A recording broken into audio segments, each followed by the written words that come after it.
soit béni et sois exalté encore. Seigneur, nous bénissons ton Seigneur. Car tu es le Dieu Tout-Puissant. El Shaddai aujourd'hui dans la vie de chacun de tes enfants. Ceux qui sont en ligne, El Shaddai, le Dieu Tout-Puissant, Omaroshukaba. Rien n'est impossible à lui. Il est vivant. Et Sengo Ezalia, le bois est sauvé de la mort. La mort est passée. La faveur de l'Éternel est là. Je déclare la faveur de l'Éternel dans ta vie. Au nom de Jésus-Christ, ce soir et bénément. Alléluia. J'ai le temps de la paix maintenant. Alléluia, Seigneur. Merci encore. Que ton nom soit béni, soit exalté. Acclamons pour le Seigneur. Il est vivant, que son nom soit béni. Et soit exalté. Alléluia. Remerciez beaucoup aujourd'hui. Remerciez. Remerciez, Seigneur. Nous te disons merci. Merci pour la guérison. Merci pour la délivrance. Merci pour les cadenations qui sont brisées. Merci pour ta faveur de la vie de tes enfants. Merci que ton nom soit béni. Les touffements est brisé aujourd'hui. Libérez la joie. Je libère la joie dans le cœur au nom de Jésus-Christ. C'est levé, la mort est passée. Je vois la paix, le paix de Dieu agit. Le touffement est brisé. Alléluia. Alléluia, alléluia. On va rester debout pour prier pour la parole. Oh, ma chikere, ma holgere, ma chika, malakaya, enfin la Bible. Oh, la chachana, le touffement est brisé. Prévenu des démons est brisé. Oh, Marachika, tu ne seras plus jamais prévenu des démons. Cette prison-là est brisée au nom de Jésus-Christ. Car il n'y a donc plus maintenant aucune condamnation en toi au nom de Jésus-Christ de Nazareth. Alléluia. Gloire à Jésus-Christ. Nous prions, Père Céleste. Je bénis ton Saint-Nom. Je viens de te louer.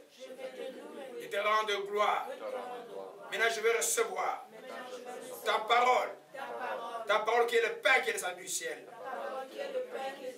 Je crois que ta parole est la vérité. Je crois qu'aujourd'hui, je vais la comprendre, qu'elle va demeurer en moi comme une racine, qui ne sera jamais déracinée. Je crois aussi que ta parole est la vérité. Et je crois que je serai affranchi aujourd'hui. Car il est écrit, tu connaîtras la vérité et tu seras affranchi. Seigneur, je bénis ton Saint-Nom. Je bénis ta parole. Au nom de Jésus-Christ. Je t'ai ainsi prié. Amen. Gloire à Jésus-Christ. C'est le sang de Jésus qui agit. Oh, l'affaire est finie. Bloc de la sorcellerie est fini. Et Sengo Ezamakasi, les louanges, beaucoup de louanges aujourd'hui. L'esprit de louanges est là. Alléluia. Amen, amen. Le Seigneur est bon. Le Seigneur est bon. Gloire à Jésus. Je ne suis pas de louange. Je peux louer toute la soirée. L'Esprit veut qu'on loue beaucoup. Donc je vais prêcher un peu. Je ne vais pas encore louer 20 minutes à la fin. Parce que beaucoup de choses se passent dans la louange. La Bible dit Dieu sied au milieu de louanges de son peuple. La parole, c'est nous qui nous donne. Tout ce qu'il nous donne. Nous, ce que nous devons nous rendre de grâce, c'est nos louanges, nos actions de grâce. C'est pourquoi Dieu, quand il commence à le louer, il comprend que cet enfant-là prend plaisir à lui et qu'il aime. Mais si tu n'aimes pas Dieu, tu ne peux pas louer Dieu. Ceux qui aiment Dieu, c'est ceux qui louent Dieu. Alléluia. Le Seigneur est bon, que son nom soit béni et soit exalté. Alléluia. Il est El Shaddai. Je vous recommande encore d'aller, ceux qui sont sur Internet, d'aller sur l'enseignement sur le nom de Dieu. Cette semaine, suivez sur l'enseignement que j'ai enseigné sur El Shaddai, parce que ça vient beaucoup dans la dimension de El Shaddai. Allez sur l'enseignement sur El Shaddai. Le Dieu Tout-Puissant, ça veut dire quoi? Alléluia. Dans la vie, vous voyez, c'est une question de puissance sur cette terre. C'est puissance contre puissance. C'est pourquoi Dieu s'appelle le Tout-Puissant. Amen. Il est le Tout-Puissant et il n'y a aucune puissance qui peut s'approcher de lui. Mais il t'appelle toi, son fils. Il t'appelle toi, co-héritier ou co-héritière de son fils.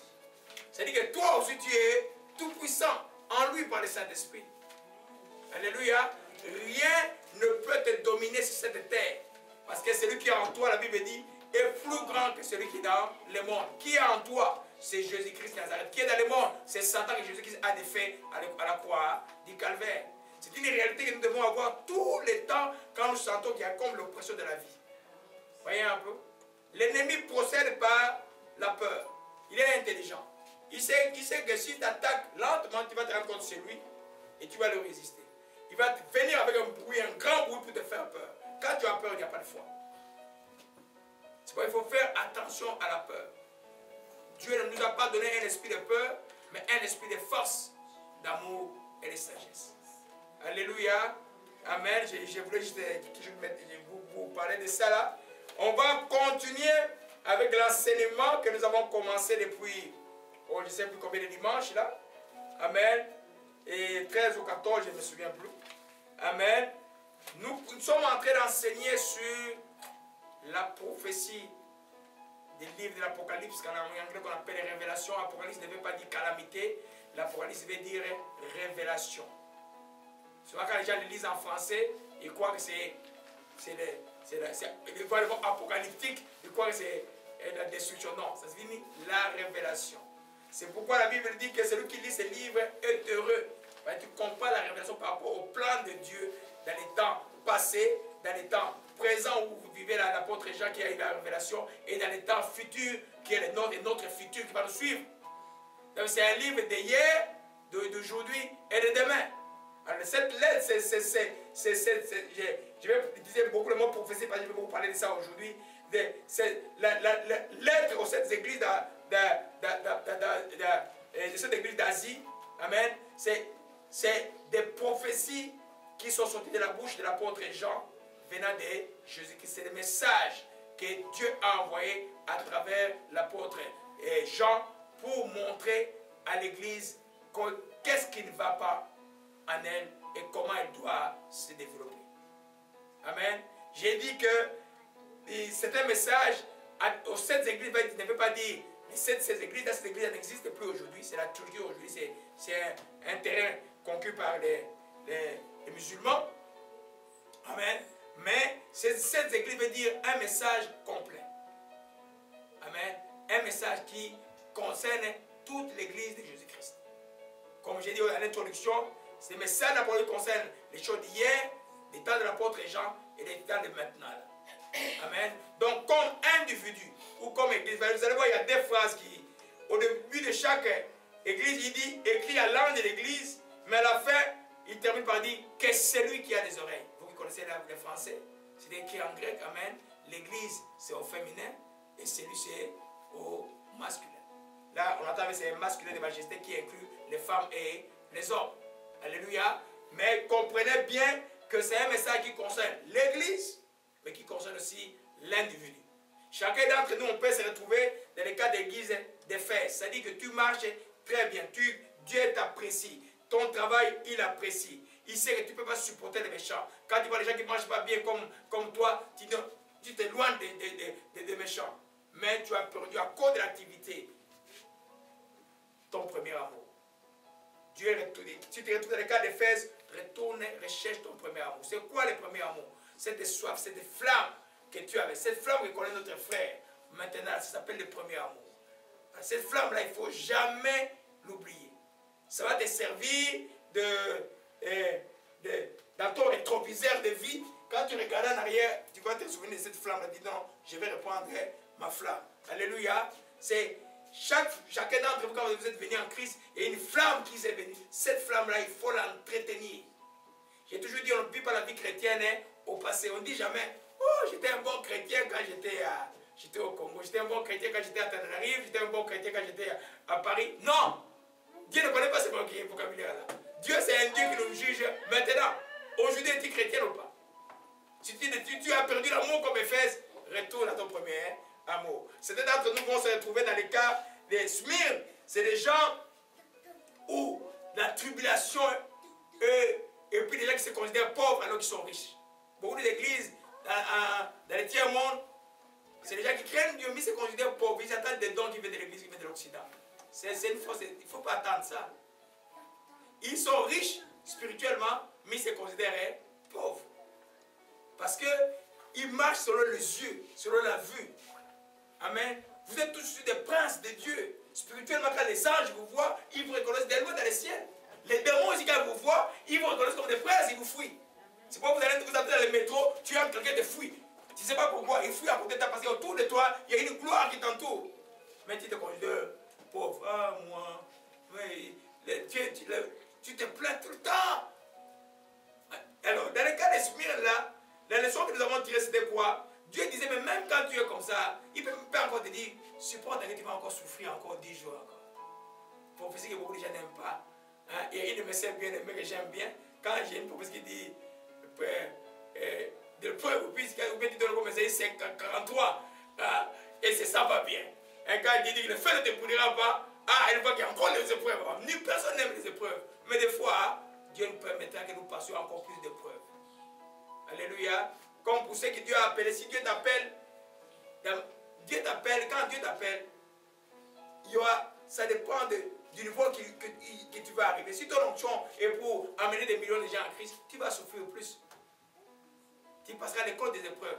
Aucun chrétien ne peut se dire non, moi je vais pour le service, mais j'appelle ça comme le service militaire. Dans certains pays où les services militaires sont obligatoires, tu dois passer par le service militaire de Dieu pour servir Dieu demain. Tu dois être enrôlé, tu dois être entraîné. Et dans l'entraînement, il n'y a pas d'entraînement qui sont faciles. Allez voir l'entraînement des commandos. Si tu n'as pas été préparé, tu vas fuir, tu vas abandonner. Alléluia. Amen. Je me rappelle à l'époque où on était des jeunes turbulents et puis on avait fait une grève contre les dictateurs dans notre pays à l'époque. Alors beaucoup de nos amis, moi j'ai fui dans ma région, c'était mes amis, on les avait arrêtés, ils sont partis dans l'armée. Mais quand ils sont sortis de l'armée, c'était déjà changé. Ils ne riaient plus beaucoup. Ils étaient disciplinés. Ils avaient autre chose, c'est un autre monde. Alléluia. La même chose dans les seigneurs, quand vous êtes endoctriné, vous devenez une autre personne. Vous êtes dans une armée, vous n'avez pas le temps de rire, inutilement des choses qui vous distraient. Tu sais qui tu es maintenant, où tu vas. Alléluia. Amen. Donc le message de Smyrne disait simplement que Dieu, des fois, il va te demander d'être fidèle, même des fois fidèle jusqu'à la mort. Il y a beaucoup de partis chrétiens en Corée, il y a beaucoup de régions où les gens qui demandent dans la vie. J'ai parlé avec la station que je prends l'essence à Pierrefonds, c'est un Syrien qui m'a demandé de prier pour son pays. Il me dit simplement, la ville de Maloula, c'est une ville chrétienne. Dans la ville de Maloula, les gens là, qui combattent Assad, que les Occidentaux veulent qu'ils prennent le pouvoir, là, ces gens-là demandent aux chrétiens de renoncer à Jésus ou de devenir musulmans, on te tue. Aujourd'hui, 21e siècle. Il y a beaucoup de martyrs qui sont morts à Maloula maintenant. Certainement pas beaucoup prié pour la Syrie. Alléluia. Alors nous comprenons que, et ça c'est le message de Smyrne, le message de Pergame, c'est là où se trouvait le trône de Satan. Dieu peut t'envoyer dans un lieu où les démons sont maîtres. Mais il t'envoie comme celui qui a l'autorité de détruire et de planter. Vous savez, notre fonction de prophète, c'est de planter et de détruire. Le prophète peut détruire l'œuvre de Satan. Dieu peut t'envoyer comme apôtre, comme évangéliste, dans une passion où Satan est là. Amen. Tu vas avoir la persécution. L'église de Pergame a prédit son premier évêque brûlé vif. Amen. Mais, même si tu es dans cette guerre-là, tu es zélé pour Dieu, tu pries pour les gens, il ne t'est pas permis, parce que tu souffres, de faire un peu du mal. Je vais un peu essayer un peu du mal. Ce n'est pas grave, je travaille beaucoup. Déjà, je travaille déjà à 90% pour Dieu. Et 10%, je peux me permettre de faire n'importe quoi. Non. C'est ce que c'est à la fois de Pergame. Pergame ont laissé des doctrines étrangères entrer, la doctrine de Balaam et des Nicolaïtes. Je ne vais pas revenir sur ça. Et ce qui fait que Dieu a fait reproche à cette église qui était déjà dans la souffrance à cause de lui. Donc la tolérance au mauvais enseignement, à l'hérésie, dans l'église de Jésus, c'est zéro. Amen. Et puis nous sommes entrés dans la Thyatire, on a passé 4 dimanches. Thyatire, c'est l'église modèle où Dieu connaissait son œuvre, son amour, sa foi, son fidèle service, sa constance. Et c'était une église en progression. Mais la seule erreur de d'avoir laissé une seule personne. Certainement, il devait avoir des relations avec les chefs de l'église, enseigner des choses qu'on ne devait pas enseigner. Une femme qui avait l'esprit de Jézabel. Amen. C'est pour dire simplement que on ne connaît personne à l'église selon la chair. On connaît les gens selon l'esprit, comme a dit Paul. Tu ne marches pas bien, on va te reprendre. On ne va pas te laisser. Avec amour, avec douceur, des fois avec dureté, on va te reprendre. L'église de Jésus-Christ, on n'a pas de puissance contre la vérité. Si nous marchons dans la vérité, nous avons la puissance. Si nous marchons dans le mensonge, même un petit peu, il n'y a pas de puissance. Qu'est-ce que nous voulons? La puissance ou pas la puissance? Alléluia. Il y a des gens qui aiment bien les clubs, ils vont dimanche, ils sont là nombreux, 3000, 2000 personnes en train de danser. Et puis dès qu'ils sortent, ils sont dans leur monde. Ils ont des rendez-vous lundi chez le psychologue. Ils sont dans leur monde. Les dimanches, c'est juste pour se laver la conscience un peu. Nous ne voulons pas de ces dieux-là. On a chanté El Shaddai, le Dieu Tout-Puissant. Nous croyons que notre Dieu en Jésus-Christ est amplement suffisant et nécessaire pour notre solution. C'est pourquoi nous devons être dans la sanctification. L'erreur des pèlerins était de tolérer. Et puis dimanche passé, nous avons commencé l'église de Sardes. L'église de Sardes où Jésus s'est présenté comme celui qui a les 7 esprits. Je vous ai montré la menorah, j'ai oublié, je ne vais pas encore amener ça aujourd'hui. J'ai oublié la menorah dimanche passé. Et vous montrer seulement les 7 esprits veulent dire simplement un seul esprit qui est le Saint-Esprit qui se manifeste principalement de cette manière. Amen. Je veux dire l'esprit, il y avait dans Ésaïe chapitre 11, vous allez voir l'esprit de sagesse, l'esprit d'intelligence, l'esprit de conseil, l'esprit de force, l'esprit de connaissance, l'esprit de crainte de l'éternel et l'esprit de la prophétie. On ne va pas revenir sur cela. Amen. Pourquoi Jésus à Sardes se manifeste-t-il comme celui qui est le détenteur ou qui a la plénitude du Saint-Esprit? Amen. Simplement parce que Sardes se croit vivant, mais il est mort. Amen. Le message de Sardes est que beaucoup de chrétiens ou beaucoup d'églises chrétiennes qui croient qu'ils sont vivants, mais ils sont déjà morts. Au jeu de Dieu totalement déclassé. Mais ils continuent avec l'activité. Tout le temps, tout le temps. Alléluia. C'est pourquoi, ça c'est le premier dimanche. Dimanche passé, on a vu qu'est-ce qui fait que ces gens-là, qui se disent chrétiens, que Dieu considère comme morts, continuent quand même à faire beaucoup d'activités au nom de Dieu. On a vu principalement 3 choses. Je ne vais pas revenir sur ça, sinon on ne va jamais terminer. Amen. On a vu principalement que, généralement, ceux qui sont morts spirituellement ne le savent pas. La plupart du temps, ne le savent pas.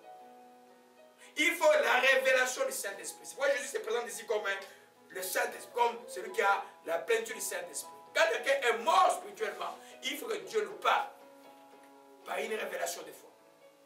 Des fois, tu vas te rêver, tu te trouves, tu croyais que tu mangeais, tu rêves et tu te vois avec des habits tout sales. Oh, j'ai dit, pasteur, comment je me suis mis avec des habits tout sales? Il y a quelque chose qui ne marche pas en toi, tu as de mourir, sans le savoir. Souvent, l'activité chrétienne ou les dons chrétiens, on a vu ça, occulte la marche chrétienne. J'ai parlé du masque du don, je ne vais pas revenir encore sur ça. Là. Ça veut dire que parce que les dons, c'est Dieu qui les donne. La Bible dit dans le texte des Romains, Dieu ne se répand pas de ses dons. Mais ton don peut continuer à fonctionner, mais toi, si tu n'obéis pas à Dieu, tu es mort spirituellement. C'est pourquoi Jésus a dit, avec intelligence quand il a enseigné, dans les derniers temps, il y aura des grincements des dents. Ça signifie quoi, grincement des dents? Pourquoi quelqu'un grince des dents? Non, mais grincer des dents, ça veut dire quoi? Tu es fâché. Il y en a qui vont aller à l'enfer fâché. Non, Seigneur, mais non, mais je travaille pour toi. Allez, les démons le prennent, ils vont en enfer. C'est des gens qui n'ont pas fait attention, ils se croyaient vivants. Mais ils étaient morts. C'est pas l'auto-examen personnel comme chrétien. C'est quelque chose de très très important. Alléluia. Quand tu dors là, c'est seul Dieu par le Saint-Esprit qui va te réveiller. On a vu que ceux qui sont morts, qui sont morts généralement, ils continuent à travailler comme si Dieu était avec eux. Premièrement, à cause de l'aveuglement. Ils sont aveugles, ils ne comprennent rien. Deuxièmement, à cause de l'ignorance, on ne va pas revenir sur les versets sur ça. Et troisièmement, à cause de l'endurcissement du cœur. Un chrétien à qui le Saint-Esprit donne un avertissement qui n'écoute pas, qui avance 2 fois, 3 fois, un moment le Saint-Esprit va servir. La Bible dit qu'il va devenir ton ennemi.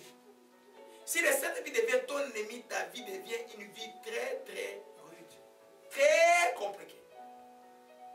Très compliquée. Alléluia. Donc, pour se réveiller, celui qui est mort a besoin du Saint-Esprit. C'est pourquoi Jésus se présente comme celui qui a les 7 esprits de Dieu. Alléluia. Amen. Alors, d'où l'importance de ce que j'ai appelé la trompette prophétique. Dans la Bible, dans le texte d'Ézéchiel, dans le texte de Jérémie, on parle de la sentinelle qui sonne la trompette. C'est celui qui a l'onction de prophétie. C'est lui qui a l'habitude de voir les choses avant que les autres ne puissent voir. C'est lui à qui Dieu veut parler des choses qui vont arriver dans la vie des gens avant que cela n'arrive. Rappelons-nous que ce texte que nous lisons dans Apocalypse chapitre 3, c'est une prophétie. À l'époque, là, l'église de Sardes ne savait pas qu'ils étaient morts. Il fallait que la lettre de l'apôtre Jean arrive pour dire Dieu dit nous que nous sommes morts. Ça me rappelle un peu au début de ma chrétienté. J'étais comme mon frère Jean-Pierre, peut-être 2-3 mois de la chrétienté. Et puis, je vais dans un groupe de prière. Il y avait une prophétie. La première fois que j'entendais parler d'une prophétie qui sortait ces jours-là. Si j'étais venu aujourd'hui, il n'y aurait qu'une seule personne qui serait partie. Peut-être c'était moi qui étais nouveau, je ne sais pas. 300 personnes, il n'y avait qu'une personne qui serait partie. C'est grave ça. C'est pourquoi l'église, dimanche, les autres jours, c'est pour réveiller les enfants de Dieu. C'est facile de dormir en ce temps ici et de se retrouver mort alors qu'on se croit vivant. Alléluia. Donc, j'ai parlé de la trompette prophétique. On a vu que la prophétie était là pour réveiller, mais aussi pour faire vivre. Amen. Quand ce sont des morts là, les églises où Dieu ne parle pas, les églises où il n'y a pas de prophétie, les églises où on prie et puis il n'y a pas de réponse que Dieu donne. Oui, on a prié. Les églises, on écoute la révélation seulement par la foi, mais la révélation des fois est nécessaire.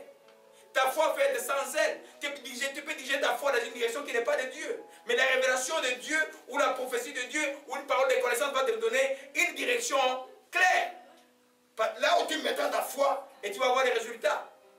Alléluia. Alors, on a vu ici que la prophétie était là hier, dimanche passé, la prophétie était là pour nous réveiller par la parole de connaissance. Qui connaît c'est quoi une parole de connaissance? Il dit, une parole de connaissance, c'est comme je vais prier pour ma fille là. J'ai dit non. Quand tu étais à Conakry il y a 5 ans, et on t'avait amené dans la zone infétichère. C'est pourquoi tu as des problèmes. Moi, je n'étais pas là. Elle, peut-être, elle le comprenait à peine.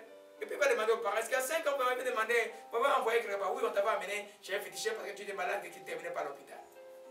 Ça veut dire que c'est Dieu qui vient révéler quelque chose qui a été fait ancien. Comme la mort spirituelle, souvent c'est la parole de connaissance qui va dire que vous êtes mort. Et puis en priant, Dieu vous montrer quelles sont les portes que vous avez ouvertes pour être mort aujourd'hui.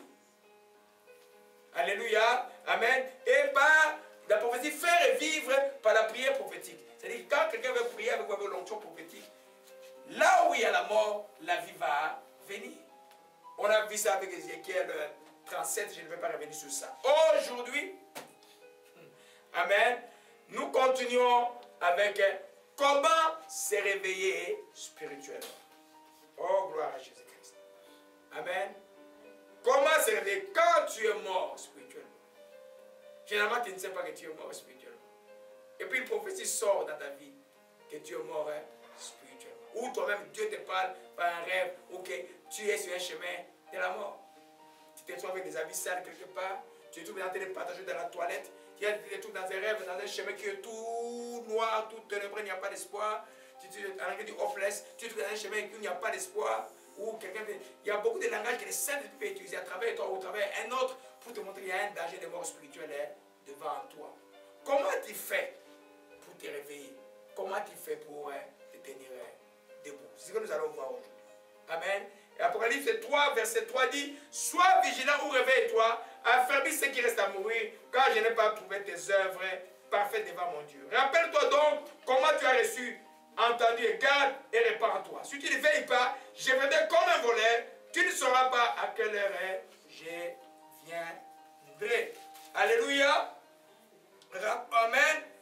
Amen. Réveille-toi, remplis sur ce qui reste vivant en toi et risque le mot. J'ai constaté que tes actions ne sont pas parfaites aux yeux de Dieu. Amen. Alléluia. Comment tu fais pour te réveiller? Prenons le contexte que nous voyons aujourd'hui. Nous sommes à Sardes. À supposer que c'est Sardes. Et puis tout marche bien. L'église, le fonctionnement, tout ça, les réunions de l'église, la chorale, tout marche bien. Amen. Qu'est-ce qui a réveillé Sardes? Qu'est-ce qui a réveillé Sardes de savoir qu'ils sont morts? C'est une parole qui est venue de Dieu. C'est une prophétie. Alléluia. Pour se réveiller quand on est mort spirituellement, il faut que ton cœur, que toi comme individu, tu puisses reconnaître ce que j'ai appelé les sons de la trompette prophétique. Amen. En d'autres termes, tu dois être quelqu'un quand une prophétie sort, il dit, là, il y a quelque chose de sérieux que Dieu veut le dire. Je dois m'examiner, peut-être sur moi. Ou si c'est sur toi, tu dois pouvoir reconnaître la prophétie. La Bible dit dans 1 Corinthiens 14, verset 1 Thessaloniciens 5, verset 19 à 20, dit, ne méprisez pas les prophéties. Celui qui méprise les prophéties se retrouvera subitement dans une situation même de décès que je ne peux pas justifier. Parce que Dieu, dans son amour, il envoie toujours des avertissements. Il ne veut pas que quelqu'un puisse souffrir. Vous voyez, dans le texte de Job, je n'ai pas prévu de parler de ce texte, je vais les retrouver rapidement pour vous. La Bible dit que Dieu parle tantôt d'une manière, tantôt d'une autre. Amen. Dieu qui connaît tout, il peut te voir, toi, comme enfant de Dieu, en train de prendre une direction qui n'est pas du tout bonne. Il va envoyer son prophète venir te réveiller. Parce que l'homme est facile, oublie facilement. Il y a beaucoup de choses que Dieu me donne à l'esprit. Merci Seigneur. Amen. Il y a beaucoup, donc oublie facilement. Avant d'aller dans Proverbe Job 33, vous vous souvenez de David. Quand il a commis son péché avec Bathsheba.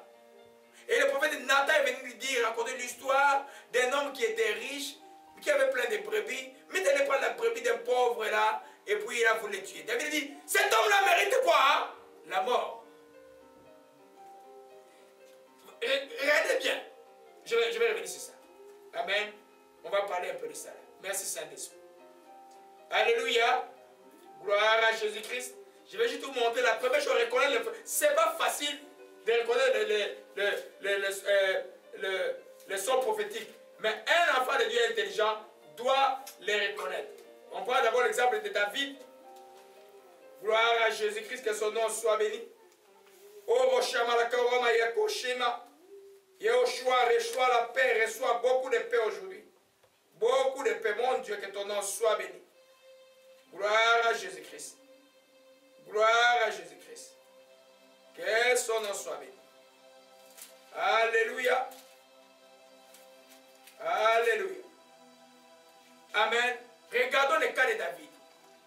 Nous disons que pour servir spirituellement, tu dois être sensible au son de la trompette prophétique. David, la Bible l'appelle l'homme selon Dieu. Amen. Donc il connaissait les choses de Dieu. Il avait une intimité selon Dieu. Et regardez au verset 1, 2 Samuel, verset 12. Je n'avais pas prévu de parler de ça. Je vais ajouter ça ici pour mon propre le Saint-Esprit nous enseigne toujours pendant et avant et après. Amen. L'Éternel envoya Nathan vers David. Nathan, c'est le prophète. Il vient à lui. Et on tombe dans 2 Samuel, chapitre 12. Il dit, il y avait dans une ville deux hommes, l'un riche, l'autre pauvre. Les riches avaient des brebis et les bœufs en un grand nombre. Les pauvres n'avaient rien du tout qu'une petite brebis qu'il avait achetée. Il la nourrissait et la faisait grandir chez lui avec ses enfants. Elle mangeait de son pain, buvait de sa coupe, elle dormait dans son sein. Il la regardait comme sa fille. Et un voyageur arriva chez l'homme riche. L'homme riche n'a pas voulu toucher à ses brebis et à ses bœufs pour préparer un repas au voyageur qui était venu chez lui. Il a pris les brebis du pauvre, il a apprêté pour l'homme qui était venu chez lui. La colère de David s'enflamma violemment contre cet homme. Il dit à Nathan, l'Éternel est vivant. L'homme qui a fait cela mérite la mort. Il rendra 4 brebis pour avoir commis cette action, pour avoir été sans pitié. Amen. Nathan dit à David, tu es cet homme-là. Ainsi parle l'Éternel, le Dieu d'Israël. Je t'ai un pour roi d'Israël, je t'ai délivré de la main de Saul. Je t'ai mis en possession de la maison de ton maître. J'ai placé en ton sein les femmes de ton maître. Je t'ai donné la maison d'Israël et de Juda. Comme si cela eût peu de choses. J'y aurais encore ajouté. Pourquoi as-tu méprisé la parole de l'Éternel en faisant qui est mal à ses yeux? Tu seras frappé. Tu as frappé de l'épée du rue. Les tiens, tu as pris sa femme pour en faire la tienne. Lui, tu l'as tué par l'épée et des fils d'Amon. Maintenant, l'épée ne se donnera jamais de ta raison parce que tu as méprisé. L'Éternel, tu n'as pas pris. Tu as pris la femme de Uri et les tiens pour en faire ta femme. Ainsi par l'Éternel, voici, je vais faire sortir de ta maison le malheur contre toi je vais prendre sous tes yeux tes propres femmes pour les donner à un autre qui couchera avec elle à la vue de ce soleil, car tu agis en secret, mais moi j'irai en présence de tout Israël. Alléluia. Les rois ne pouvaient pas comprendre. Les prophètes est venu, tout prophète a toujours un langage, ça s'appelle une parole de sagesse.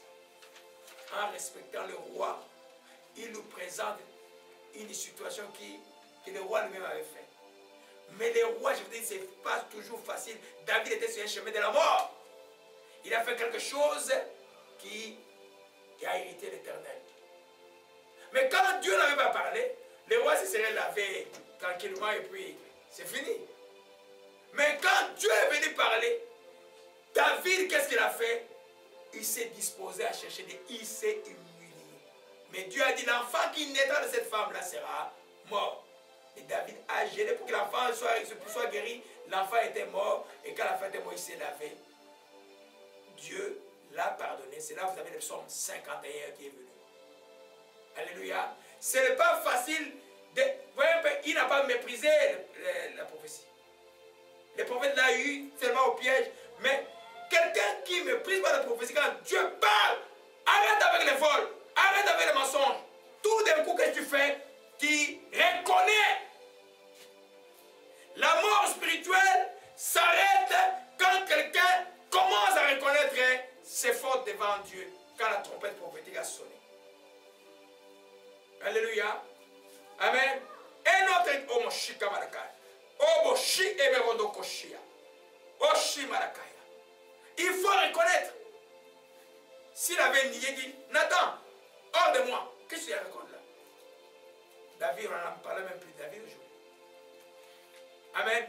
David a échappé à la mort spirituelle parce qu'il a reconnu le son de la prophète. Nathan, c'était son ami qu'il aimait beaucoup.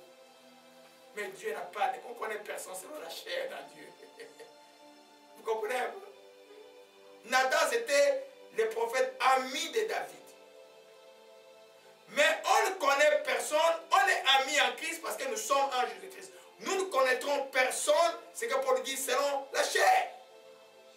C'est-à-dire quand tu marches mal, l'Esprit parle, on n'a pas le choix. Vous avez pas dit moi-même, des fois l'Esprit me parle, j'ai en train de prêcher. Pardonne! On n'a pas le choix. Alléluia. Le Saint-Esprit n'a d'amis que ceux qui obéissent à la parole de Dieu. Si tu obéis à la parole de Dieu, tu es ami du Saint-Esprit. Tu désobéis à la parole de Dieu, tu es ennemi du Saint-Esprit. Alléluia. David s'est alors humilié. Il a reconnu les sons prophétiques. Et sa récompense a commencé. Mais si tu as l'habitude de mépriser les prophéties, comme le peuple d'Israël avait méprisé, voyez la vie de Jérémie, voyez la vie d'Ézéchiel, voyez la vie de Zacharie qui a été tué devant le parvis du temple. Parce que le peuple méprisait la prophétie, ça les chatouillait, il faisait le mal, il n'aimait pas celui qui venait le dire. Il méprisait le son de la prophète prophétique. Et tous étaient morts. Alléluia. Ils sont partis à déportation. Dieu a dit décédé, il n'y restera rien. Alléluia. Ne méprisez jamais une parole prophétique ou un avertissement que Dieu vous donne. Des fois, Dieu veut parler par quelqu'un. Des fois, alors dans Job 32, c'est le texte que je n'avais pas prévu. Merci Saint-Esprit de nous donner ça ce matin. Et allez un peu dans Job, à partir du verset 14. Amen. Dieu parle tantôt d'une manière, tantôt d'une autre, mais on ne lui prend point garde. Il ne parle pas des songes, il ne parle pas des visions nocturnes. Quand les gens sont livrés dans un mauvais sommeil, quand ils sont endormis sur leur couche, il leur donne des avertissements. Amen.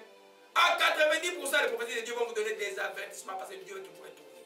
Regardez ces textes de police que nous voyons tous, vous allez voir, partout dans cette église, il y a toujours des avertissements. Alléluia. Il dit ici, il donne les avertissements, il met le sceau à ses instructions afin de détourner l'homme du mal et de le préserver de l'orgueil. Tu croyais bien marcher comme ça et une révélation vient, il y a quelque chose qui part, tu dois changer quelque chose dans ta vie. Tu t'es réveillé le matin fatigué, mais sois content, entre en prière et merci Dieu de t'avoir révélé qu'il y a quelque chose que tu dois changer dans la vie. Alléluia. Parce que quand Dieu ne te parle plus, c'est fini, tu vas mourir. Amen. Afin de garantir son âme de la force et de la vie des coups d'éclair. Donc quand Dieu nous parle, c'est tout pour nous prévenir du mal. Il va parler par les songes, il va parler par les visions, il va t'envoyer des prophéties. Et aussi quand tu n'écoutes pas le verset 19, par la douleur, aussi l'homme est repris dans sa couche. Quand une lutte continue, vient agiter ses os. Quand il prend en dégoût du pain, même les aliments les plus exquis, sa chair se consume et disparaît. Ses os qui ne voyaient plus sont mis à nu. Son âme s'approche de la force. Sa vie des messagers de la mort. S'il se trouve un ange intercédé d'un d'entre les ministres, doit annoncer la voix qui annonce à l'homme la voie qu'il doit suivre. Dieu a compassion de lui, dit à l'ange, délivre afin qu'il ne descende pas dans la fosse. Alléluia. Dieu donne les avertissements. Les avertissements. Amen. La partie 23, on va le voir après. Je suis juste à partir du verset 14 jusqu'à 17, démontrer simplement que ce soit les rêves, les visions, quand un message de Dieu arrive, prenez ça au sérieux. Tu fais mon rêve qui ne montre pas les bonnes choses, entre en prière, réagis par la prière. Ça demande que tu demande pardon à Dieu. Alléluia. Tout enfant de Dieu, Dieu les invite toujours les dangers qui arrivent. La Bible dit que Dieu parle tantôt d'une manière étonnante, mais l'on n'y prend point garde. David aussi, quand Nathan est arrivé, il a parlé, il dit, cet homme-là mérite la mort. Mais c'était lui. On n'y prend point garde. Donc toi et moi, on peut être dans ces cas-là. On a besoin de reconnaître la trompette prophétique. Alléluia. Et prenons un peu 1 Corinthiens 14. Oh, Shimalakabata. Non, 1 Corinthiens 14. Merci. 1 Corinthiens 14. Je crois que ça va aller dimanche prochain. Il y a beaucoup de choses que Dieu me donne tout dans mon esprit tout de suite là. Gloire Seigneur, merci, merci, merci, merci, merci. Gloire à Jésus-Christ. 1 Corinthiens 14, verset 22. Alléluia. En cas de mort spirituelle, ou pour affermir ceux qui meurent, la première chose, l'église ou ces gens, ou l'homme ou cette femme-là, doit être capable de reconnaître la parole prophétique de Dieu. Les sons de la trompette prophétique, l'avertissement que Dieu nous donne. Tu dois les reconnaître. Amen. Parce que dans la Bible, vous savez, le manque de sagesse équivaut à un péché. La conséquence, c'est la mort pour tous les deux. Alléluia. Amen. 1 Corinthiens 14, verset 22. Par conséquent, les langues sont un signe non pour le croyant, mais pour le croyant. La prophétie, au contraire, est un signe non pour les non-croyants, mais pour les croyants. La prophétie est un signe pour le croyant. Amen. Dans les 7e manifestation de cet esprit de Dieu, nous avons parlé de la prophétie qui est le témoignage de Jésus. Donc il ne faut jamais, je ne parle pas des gens qui vont vous dire des bonnes aventures là, je parle des vrais prophètes de Dieu. Donc les messages sortent, ça dit que ça c'est Dieu qui parle. Ne les méprisez point. C'est un signe pour les croyants. Pourquoi pour les croyants? Ça aide les croyants à être édifiés. Ça aide les croyants à changer, à retrouver les chemins de la vie. Ça aide les croyants à se réveiller. C'est pourquoi la Bible prend le symbole de la trompette, qui trompette quand ça fait quoi? Ça te réveille. Alléluia. Si tu marches dans la route endormi là, tranquillement, quand un klaxon derrière soi, un klaxon très fort, tu sursautes. Il faut que la prophétie de Dieu te réveille. Alléluia. Amen. Donc c'est un signe pour le croyant. Donc c'est tout à fait normal qu'une véritable guide de Jésus-Christ qui est la prophétie. Soit par un prophète, soit dans l'assemblée, quelqu'un qui cette Bible a touché en train de prophétiser. C'est un signe de la présence de Dieu au milieu de vous. Alléluia. Comme j'ai dit, la prophétie rend spécifique ce qui est général. Donc, si un enfant de Dieu méprise les prophéties, mais ça trouve dans des problèmes. Alléluia. Gloire à Jésus-Christ. Maintenant, allons dans 1 Thessaloniciens 5. 1 Thessaloniciens 5, je vais vous montrer quelque chose. 1 Thessaloniciens chapitre 5. Le sang de Jésus agit maintenant. Le sang de Jésus agit maintenant. Le pain est là. Courrier de Dieu, courrier de la paix. 1 Thessaloniciens verset 5, je mets que tout le monde soit là. 1 Thessaloniciens, chapitre 5 plutôt, verset 20. Amen. 1 Thessaloniciens, chapitre 5, verset 20, dit, ne méprisez pas quoi? Les prophéties. Amen. Il dit quoi? Ne méprisez pas les prophéties. Ne vous moquez pas des prophéties. Ne négligez pas les prophéties. Mais considérez-les. Examinez-les. Vous avez la permission d'examiner si elle est de Dieu ou pas. C'est pour avoir des fausses prophéties. Mais ne les méprisez pas. C'est une manière que Dieu nous parler spécifiquement des situations régulières de notre vie. Amen. Les enfants de Dieu avaient la loi de Moïse. Mais quand ils étaient bloqués dans une situation, ils allaient voir un prophète. Pourquoi? Ils avaient la loi de Moïse. Dieu a dit à Josué, médite cette parole jour et nuit afin de réussir. Mais pourquoi ils allaient voir le prophète? Pourquoi quand les rois étaient bloqués dans le désert et ils sont allés voir le prophète Élisée? Amen. Pourquoi? À cause de ce qu'on appelle le son prophétique. Ne méprisez pas la prophétie. Lisez-le bien avec moi. Hein? Ne méprisez pas les prophéties. David, quand Nathan est venu lui dire, l'histoire du pauvre avec sa brebis, et puis que David a dit, cet homme mérite la mort. Il a dit, c'est toi cet homme-là. David n'a pas discuté. Il a dit, j'ai commis un grand péché devant l'Éternel. Il a reconnu directement. Il n'a pas méprisé la prophétie. Il n'a pas été comme Akab qui, quand Élie lui disait les prophéties, lui il méprisait jusqu'à ce qu'Élie maudisse la terre. Pour qu'il sache que le prophète était là. Nous connaissons la fin d'Akab et nous connaissons la fin de David. Alléluia. Donc, pour quelqu'un qui commence à mourir spirituellement, la première chose que tu dois connaître le son de la trompette prophétique. Je vous montre un exemple. Allons dans 2 Rois 7. L'épée est là aujourd'hui. 2 Rois 7. Élevez Jésus-Christ aujourd'hui. La paix de Dieu. 2 Rois 7. Alléluia, alléluia.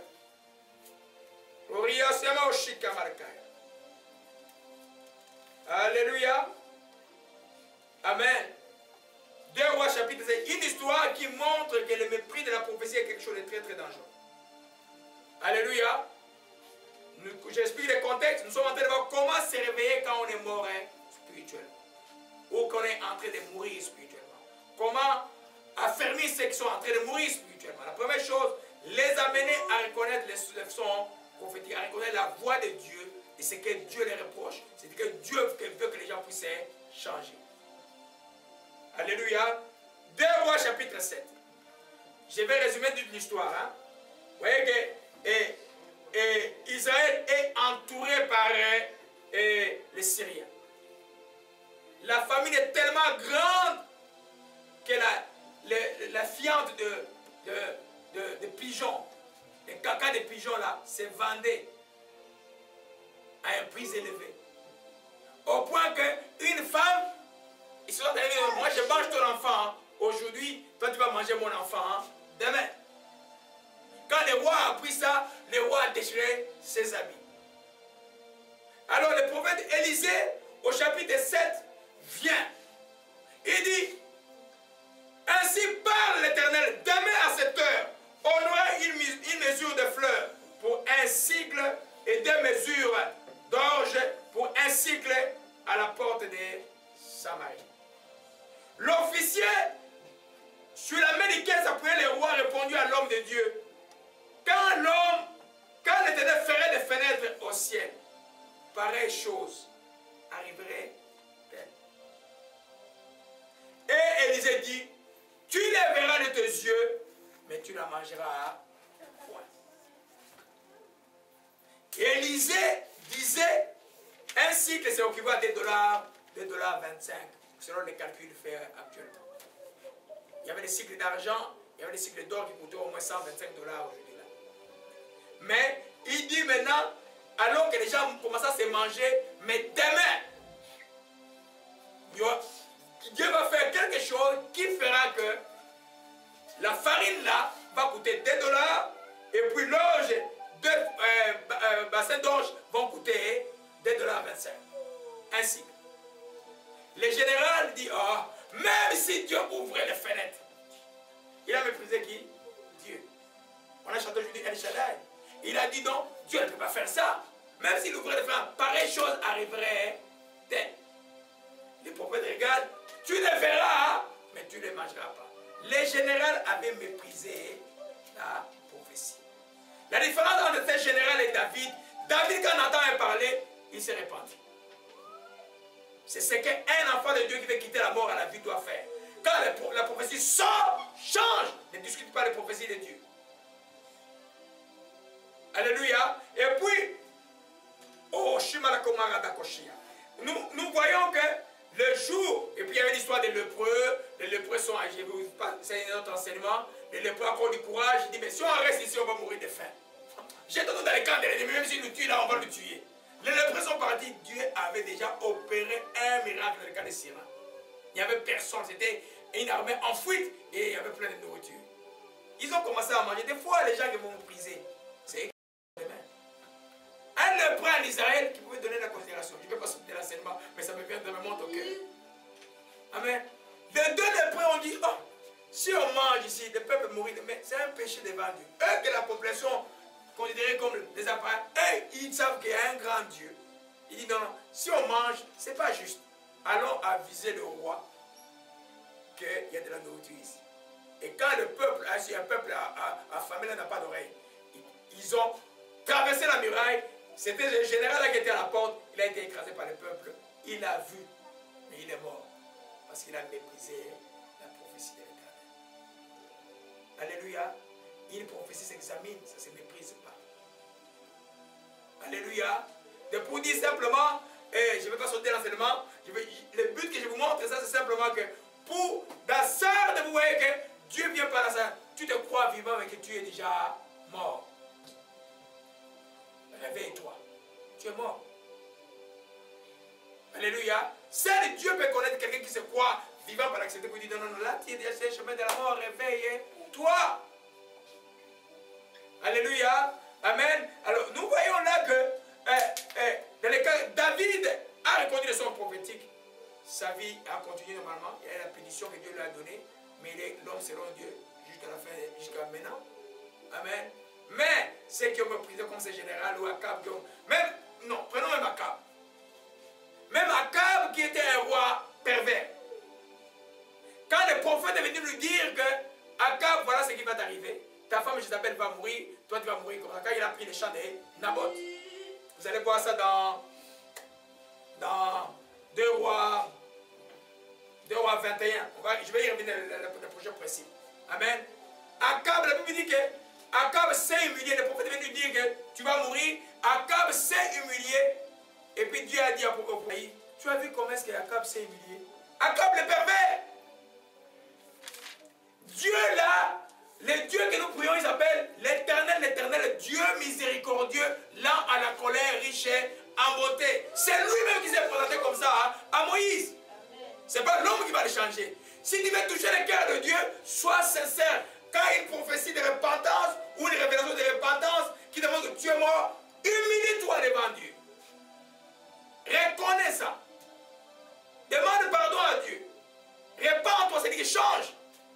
La vie va être là. Alléluia. Gloire à Jésus-Christ. C'est la première chose. Je peux parler ça de temps en temps. La deuxième chose, tu reconnais les sons prophétiques.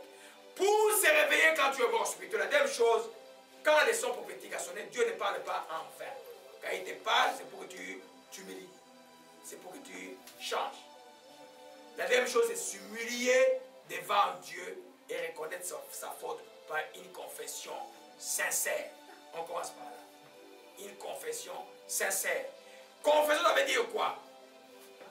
Dieu dit des fois de voler. Moi, j'ai volé. Je reconnais que je suis un voleur. Là, tu confesses ton péché.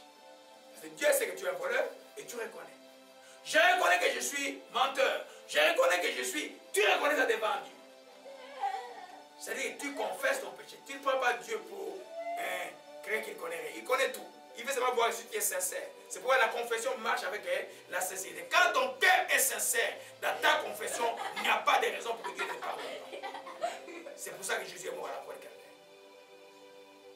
Amen.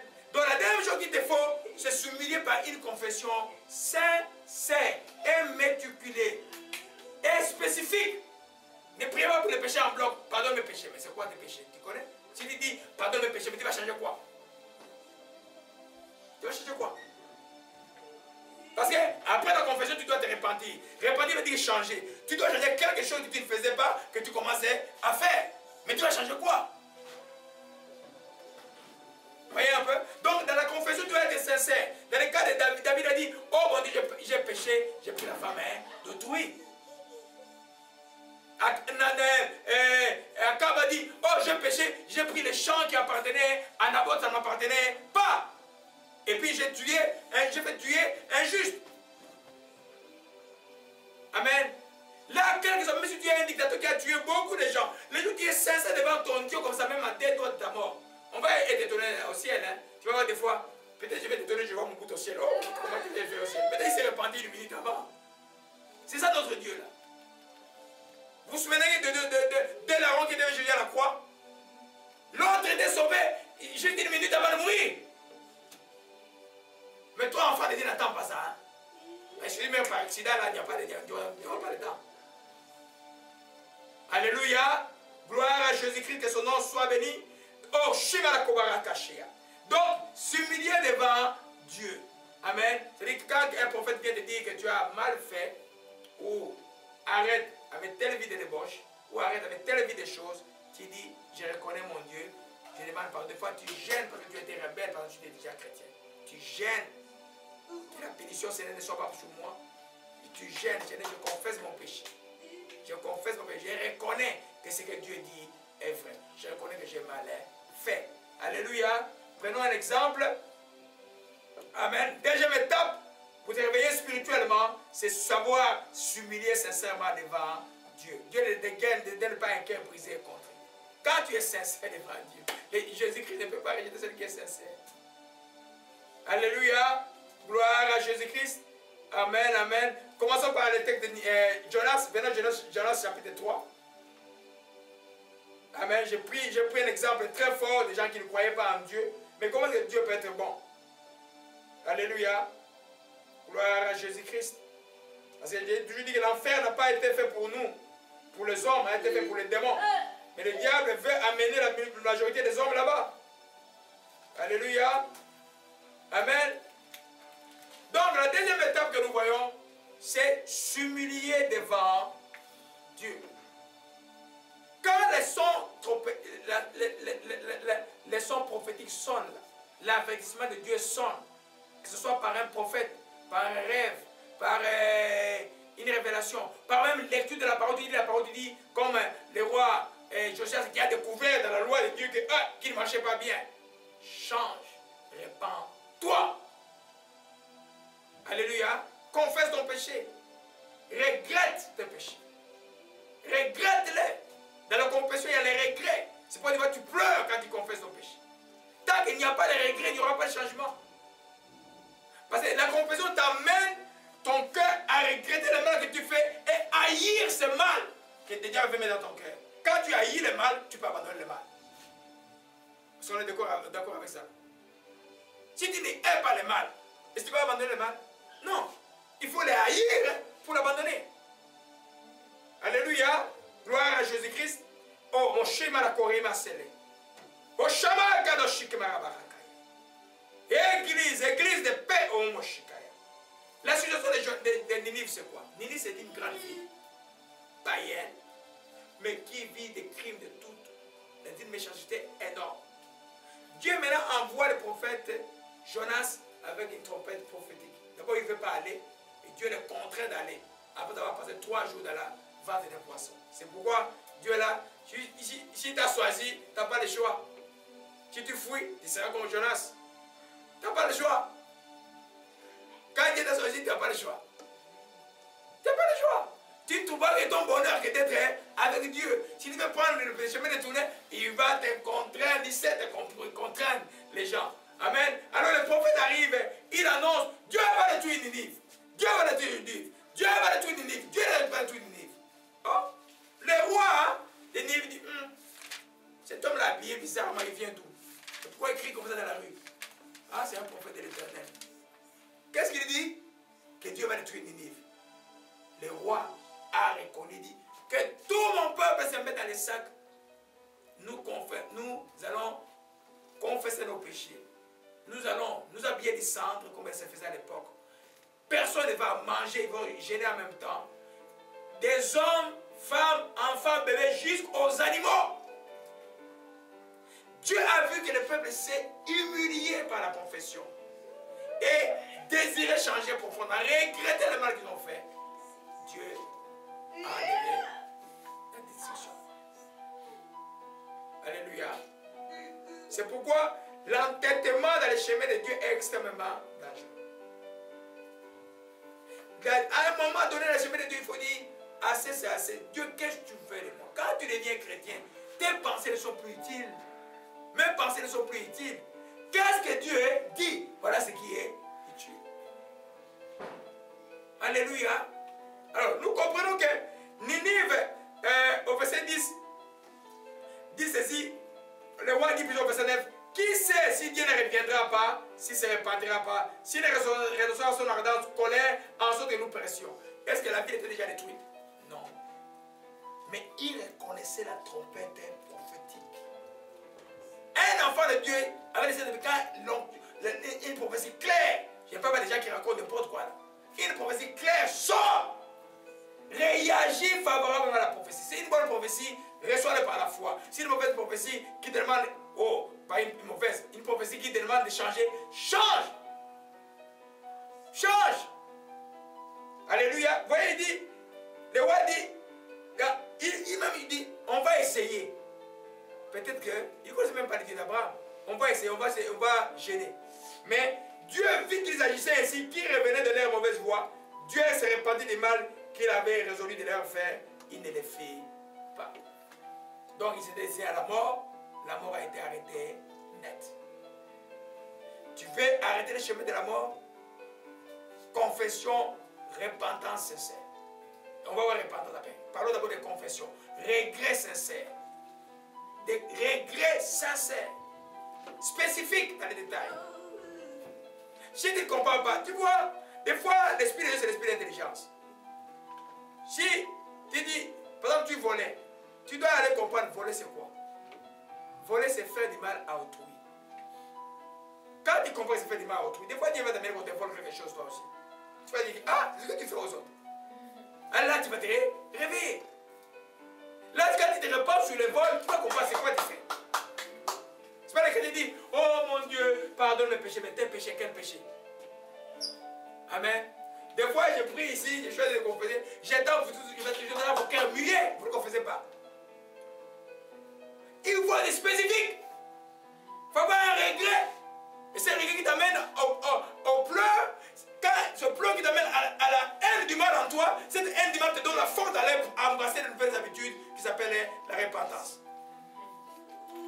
Alléluia. Gloire à Jésus-Christ. Amen. Ça, c'est un exemple. Nous prenons un autre exemple. D'encore des rois très très pervers. 2 rois, verset 20. 2 rois 22. 2 rois 22. Gloire à Jésus-Christ. Vous voyez, quand on vous dit que le texte des révélations contient le résumé de toute la Bible, vous ne pouvez pas croire. C'est très profond. Alléluia. Le Seigneur est bon, c'est qu'il nous donne ce matin-là. 2 rois 22. Ukoshima Lakaba. Élevez Jésus-Christ. 2 rois 22. Élevez Jésus-Christ maintenant. Enfin, la paix est là. La paix est là, la paix est là. Louange seulement. Louange seulement. 2 rois 22. Alléluia. Amen. Gloire à Jésus-Christ. Ça, c'est un autre cas. Des fois, tu lis seulement la Bible. Tu découvres que tu ne marches pas selon la vérité de Dieu. Des fois, tu écoutes une prédication, un enseignement, tu dis, ah, je suis vraiment à côté. Après chaque prédication de quelque chose, si tu ne marches pas selon ce qui est enseigné, tu fais quoi? Tu commences à confesser ton péché. Amen. Les rois ici, là, Josias, en envoyant les gens simplement construire les temples, ils ont découvert les livres de la loi. À ce temps-là, Israël ne faisait n'importe quoi. Dans les temples de Dieu, il y avait Astarté, il y avait Milcom, il y avait Baal. Tous les dieux étrangers étaient dans les temples tous. Donc les temples étaient dans un désordre total. Mais les rois, tout le monde considérait que c'était normal que dans le temple de Dieu, les gens adorent l'Éternel, les gens adorent Astarté, les gens considéraient ça normal parce qu'ils n'avaient pas la connaissance. Mais dès que les livres, ils ont lu la Bible, le secrétaire a lu les livres devant le roi, le verset on dit, le roi a entendu les paroles du livre de la loi, il déchira ses habits. Il a commencé à s'humilier. Il a même, quand il a lu ça, il a vite allé voir une prophétesse. Allez voir la prophétesse Hulda, dit simplement, qu'est-ce qui va nous arriver? Dieu lui a dit, toi, parce que tu t'es humilié, cela ne t'arrivera pas. Alléluia. Même des fois, tu peux subir les conséquences d'une famille ou d'un lieu, des choses que les parents ont fait, ou tu vas dans une église où la parole n'est pas prêchée, une église par exemple, qui parle des homosexuels, il est sous la malédiction. Tu vas prier là-bas, tu es une malédiction sur toi. Une église qui a plein de traditions qui ne peut pas honorer la parole de Dieu, il est sous la malédiction. Alléluia. Mais toi, quand tu connais la vérité, tu dois confesser ton péché et te repentir. Alléluia. Des fois, Dieu parle par le prophète. Des fois, l'exemple, je vous donne parce que Dieu me parlait par la parole de Dieu. Il me dit, ah, ça là, je ne le faisais pas, je confessais mon péché. Donc, tu arrêtes le processus de ta mort spirituelle. Alléluia. Amen. Revenons dans un roi. Un roi. Oh, Machika Malakai. Oh, Shimala. Un roi 21. Et Sengo Makasi, libérer la paix. Un roi 21. Amen. Je vous répète, le processus de se réveiller spirituellement quand on est en train de mourir, reconnaître d'abord les sons prophétiques. Deuxièmement, s'humilier devant Dieu par rapport à ce que Dieu vous demande de changer. Alléluia. Nous sommes en train de voir le cas d'Akab maintenant, au verset 21, chapitre 21, au verset 29. L'histoire d'Akab qu'il a pris les champs de quelqu'un, et puis sa femme a fait tuer Naboth pour qu'il ravisse. Il était roi, mais il a pris ça. Dieu d'Israël, la dictature, ce n'est pas pour le Dieu d'Israël. Tu dois respecter le bien d'autrui. Vous voyez un peu? Akab a fait comme les dictateurs font en Afrique, là. Il ravisse le terrain d'autrui. Alors, qu'est-ce qui s'est passé? Maintenant, le prophète est arrivé et il lui a dit, il dit, la parole fut adressée à Élie le Tishbite en ces mots. Lève-toi, descends devant Akab, le roi d'Israël. Le voilà dans la ville de Naboth où il est descendu pour prendre possession. Tu lui diras, ainsi par l'Éternel, ne tue pas un assassin ou un voleur. Tu lui diras, ainsi par l'Éternel, au lieu même où les chiens ont léché les champs de Naboth, les chiens lécheront aussi ton propre sang. Akab dit à Élie, m'as-tu trouvé mon ennemi? Il dit, oui, je t'ai trouvé parce que tu t'es vendu pour faire ce qui est mal à l'Éternel. Je vais faire venir le malheur sur toi, je te balayerai, je t'aimerai, quiconque appartient à Akab, celui qui est esclave dans ta maison et celui qui est libre. Quand il a écouté, Akab c'était le pire roi d'Israël. Abominable roi. Mais écoutez ce que Dieu dit maintenant. Verset 27. Après avoir entendu ces paroles, Akab déchira ses vêtements. Un roi, quand il déchira ses vêtements, c'est un signe d'humilité profonde devant Dieu. Déchira ses vêtements, il met un sac sur son corps, il gêna et coucha avec le sac, il marchait lentement. Donc, vous voyez Akab, le roi orgueilleux, avec son sac en train de marcher lentement, son cœur dans les malheurs. Amen. Il dit, la parole de Dieu fille à Élie, le Tishbite dans ses mots. As-tu vu, Dieu dit, as-tu vu Akab s'émuler devant moi? Seul Dieu connaît le cœur de l'homme. On ne peut pas préjuger de l'état d'humilité qu'un homme, je peux dire une femme, a devant Dieu. Akab, tout le monde ne pouvait pas imaginer qu'Akab pouvait s'humilier. Il y en a qui disaient, non, il a déchiré peut-être des habits pour l'appareil extérieur. Mais Dieu a vu son cœur. C'est pourquoi dans ta confession, ton cœur est quelque chose de très important. Akab, c'est le pire roi d'Israël. Moi aussi, j'ai beaucoup enseigné chez lui. Allez voir peut-être l'idolâtrie. L'enseignement sur l'idolâtrie, j'ai beaucoup parlé de lui. Un pire roi. Mais quand il a entendu la trompette prophétique, d'abord, même si Élie était son ennemi, il a reconnu des sons prophétiques. Il n'a pas méprisé la prophétie. Il a fait quoi?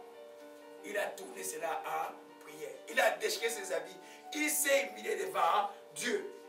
Je peux imaginer qu'il disait, je suis qu'un animal devant toi. Je suis qu'une bête devant toi, mon Dieu. Tu sais que je ne veux même pas que tu me regardes. Hein? Mais je m'humilie devant toi. Il a regretté. Souvenez-vous que Dieu est juste. Akab, s'il a fait le mal, il n'a pas fait volontairement. C'était par Jézabel qui l'a poussé de le faire. Mais c'est quelqu'un qui a mangé des chiffres dans sa maison. Ce qui fait que Dieu, dans sa justice, il dit ceci. As-tu vu Akab s'est humilié? Parce qu'il s'est humilié devant moi, je ne ferai pas venir le malheur pendant sa vie, ça sera pendant la vie de son fils. Il mérite quand même la punition, mais je vais donner ça à son fils. Un autre enseignement plus tard. Alléluia. C'est pour nous dire simplement, mes bien-aimés, quand tu es dans le chemin de la mort spirituelle, commence par ne pas mépriser les prophéties. Deuxièmement, tu t'humilies par une confession sincère. Dieu sait ce que tu fais, soit dans l'état de ce que tu dis, tu fais devant Dieu. Regrette devant Dieu. Regrette devant Dieu. Alléluia. Amen. Gloire à Jésus-Christ. Que son nom, il y a beaucoup d'exemples que je vais vous donner, mais on va passer le temps. Parce que je vais terminer vraiment à temps. La troisième chose, quand tu as reconnu les sons prophétiques, tu t'es humilié. Maintenant, la troisième chose, toi tu étais habitué à aller dans son chemin, le nouveau chemin que tu croyais le chemin de la vie. Sardes se considéraient vivants, mais ils étaient morts. Alléluia. Donc, ils avaient acquis de nouvelles mauvaises habitudes dans les chemins qu'ils empruntaient, qui croyaient être le chemin de Dieu, mais qui étaient le chemin de la mort. Je veux dire, il n'y a pas quelque chose de plus compliqué de quitter la vie de quelqu'un que des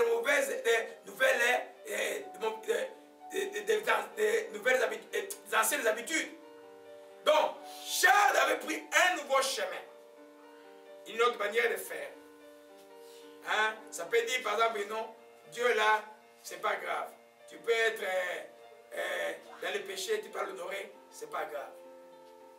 Dieu là, c'est pas grave. Tu peux avoir la haine dans le cœur, venir t'honorer. Dieu là, c'est pas grave. Si quelqu'un ne vient pas t'humilier, il vient te demander pardon et tu ne peux pas le pardonner. Toutes ces fausses doctrines, fausses enseignements développent que tu es dans la mort spirituelle, mais tu ne sais pas que tu es en train de mourir. Alors, qu'est-ce qui se passe maintenant là? Alors, Dieu dit maintenant, quand tu t'es repenti, tu as dit, mon Dieu, ce que j'ai fait n'est pas correct.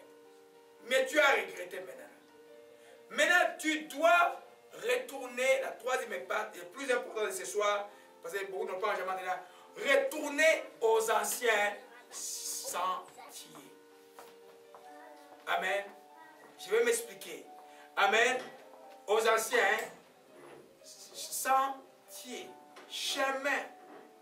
Il n'y a rien de nouveau sous le soleil chrétien.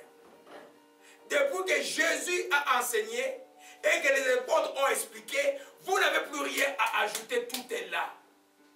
Quand tu te perds dans le New Age, des nouvelles façons de voir qui ne sont pas chrétiennes, tu avances dans une doctrine chrétienne qui est basée sur l'expérience ou sur la parole, que tu te perds ou tu vas comme un enfant prodigue très très loin. Dieu te dit, retourne sur tes anciens sentiers. Dans l'église de Sardes, Dieu dit, rappelle-toi comment tu as été enseigné. Je le lis ici, je vais le lire dans le français courant. Alléluia. Rappelle-toi donc l'enseignement que tu as reçu et entendu. Garde-le et change de vie. Toi qui es prêt à mourir, quel enseignement t'a été donné quand tu es devenu chrétien? C'est pour ça extrêmement important de comprendre, de commencer la vie chrétienne avec une doctrine saine. Alléluia. Rappelle-toi donc l'enseignement que tu as reçu et entendu. Garde-le et change de vie. La troisième étape est la plus importante. Parce que c'est là où entre la repentance. La repentance, c'est un changement radical de direction. C'est un retour aux sources. Un retour aux anciens sentiers, ce qui est les apôtres de Jésus qui sont laissés. L'enseignement véritable de Jésus-Christ. Alléluia. Alors, voyez un peu, là ça te demande, tu es déjà humble et tu reconnais, ça te demande un courage de retourner là. C'est pourquoi la fondation de tes débuts chrétiens, la manière dont tu as été enseigné au début de ta chrétienté est extrêmement important. On appelle ça un effort doctrine, par exemple, quelqu'un qui a enseigné, oh, les dîmes ne sont plus des jours. Je voyais déjà en train de mourir, le diable envoyait tuer les gens, tuer la vie financière des gens. Ah non, les dîmes sont dans l'Ancien Testament, il ne faut plus donner les dîmes. Mais la dîme n'a pas commencé avec la loi de Moïse. Abraham était déjà... Pourquoi Abraham a donné la dîme à Melchisédek? Hein? C'est l'honorabilité à Dieu qui a commencé avant même la loi de Moïse. Juste là, à partir de là, on peut comprendre qu'il y a des fausses doctrines. Et beaucoup de gens qui ont suivi aujourd'hui peuvent voir dans leur vie les conséquences dramatiques. Ceux qui ont résisté, ils voient l'ascension dans leur vie. C'est aussi clair comme ça. Alléluia. Faites attention aux nouvelles doctrines. Il n'y a rien. Jésus a enseigné sa parole qui était...